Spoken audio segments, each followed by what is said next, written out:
Good evening, everyone. We are following breaking news out of the town of Hanover. A dive team is currently searching for a possible missing swimmer near Sunset Bay.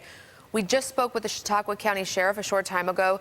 He tells us the report came in around 8 o'clock tonight. We do not know who the swimmer is or how old they are yet. And again, this is a report of a missing swimmer near Sunset Bay. The sheriff's office says they will release more information, but right now they're very busy with the investigation. We do have a photographer headed to the scene. Stay with us as we learn more about this breaking news story. You can also follow us on all of our social media pages.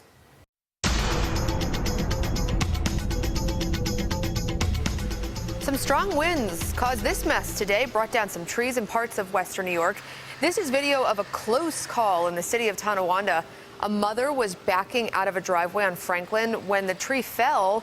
She and her daughter made it out safely, thank goodness. They were not hurt. So will it be a quiet night tonight? Chief 4-1 meteorologist Todd Santos is tracking your latest 4-1 forecast. Good evening, Todd. Well, good evening, Alina. Yeah, the breeze is settling down, so it will be a mostly quiet night across the area. Still, though, it kind of amazes me that someone would actually have gotten in the water at Sunset Bay. I mention this only because I'm talking about the winds, and that'll be the one thing that'll be slower to settle down tonight. It's just south of Sunset Bay. Dunkirk Lighthouse has been gusting into the actually low 40-mile-per-hour range at times, but the mid-20-mile-per-hour range the last hour.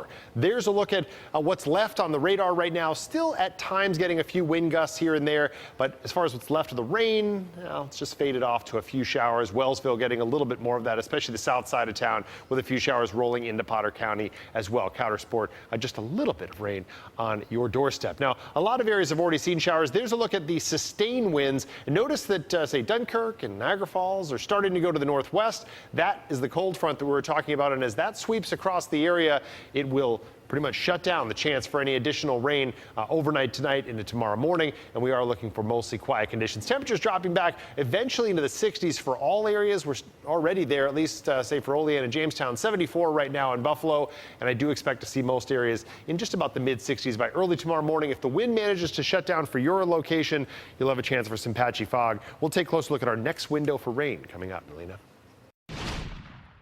I will continue to say that I did not do this. It's not something that I can do. He stabbed his wife 30 times, but today in court, a killer still maintained his innocence. The victim's family got through his excruciating testimony, but the victim's mom had her chance to speak. A judge sentenced Daniel Whiting from Lackawanna to the max, 25 years to life, for killing his 21-year-old wife, Ashley Whiting, in front of their kids. He still denies he did it, but Ashley's mom called him out in court today.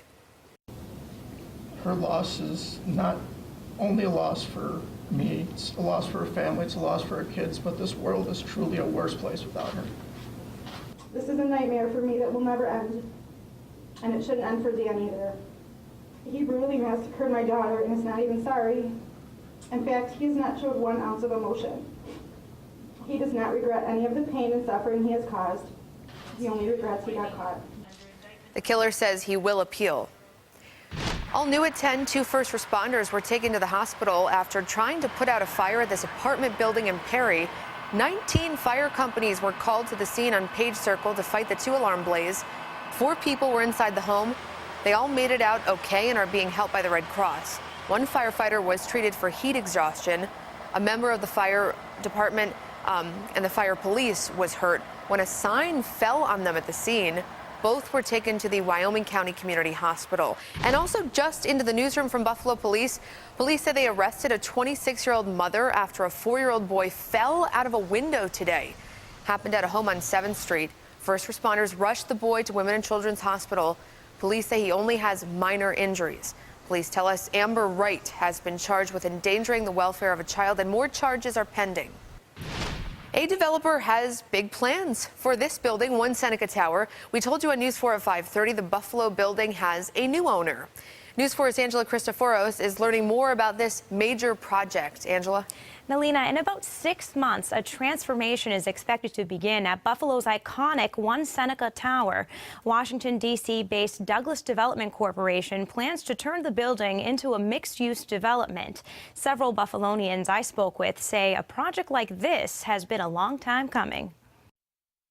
When I was a kid, I saw it going up, and I thought to myself, this is going to be like a thing that brings Buffalo up. It's going to be a big deal. And I think that it ended up being mostly wasted time and space and money. For years, Jim Fish says the One Seneca Tower has represented wasted potential. It hasn't been used for anything more than an attempt to fill it. But now the 38-story tower is expected to see new life in the near future. Washington area developer Douglas Development Corporation announced it executed a purchase and sales agreement to buy the iconic building. That building hasn't done well in recent years, but Buffalo itself has done very well. So it hasn't been an obstacle to our growth, and if we keep making the right investments, we'll keep attracting investment in buildings like One Seneca Tower. Douglas Jamal, president and founder of Douglas Development Corporation, says the first part of construction will involve creating new retail space and buildings around the tower to make the courtyard more pedestrian-friendly. The tower would also become a mixed-use property with office space, residential space, and a hotel. There isn't a reason in the world to not believe that that building has a bright future given the transformation of Buffalo in recent years. So we're not surprised to see the interest. It's still got potential in the canal side and everything down here at the waterfront. It's a prime opportunity for a developer and prime business location for businesses to relocate to Buffalo and the great city that we have. The developer doesn't have a squeaky clean past. In 2007, the Washington Post reported Douglas Jamal avoided federal prison time. He faced a financial fraud conviction at one point, but a federal judge said that he did good work. The good work he did outweighed his conviction, and he was simply ordered to pay a fine. Live in the newsroom, Angela Cristoforos, News 4 at 10. More bad news for the Buffalo Bills defense. Defensive lineman Marcell Dareus has been suspended. Dareus will sit out the first 4 games of the season. The NFL suspended Dareus for the violation of the league's substance abuse policy. Every little bit helps. Al Vaughters knows that. Do not miss the information he has for parents before kids head back to school.